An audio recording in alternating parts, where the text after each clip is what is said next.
السلام علیکم ورحمۃ اللہ وبرکاتہ۔ اپنے دلوں کو صاف کر لیجئے۔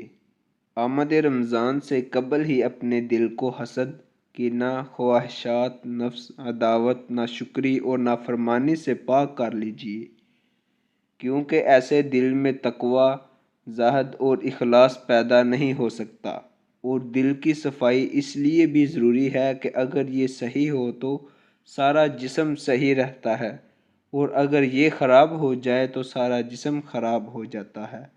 جیسا کہ سیدنا نعمان بن بشیر رضی اللہ تعالی عنہ سے روایت ہے کہ رسول اللہ صلی اللہ علیہ وسلم نے ارشاد فرمایا، جس کا مفہوم ہے آگاہ رہو جسم میں ایک ٹکڑا ہے، جب وہ صحیح رہتا ہے تو سارا جسم صحیح رہتا ہے، اور جب وہ بگڑ جاتا ہے تو سارا جسم بگڑ جاتا ہے۔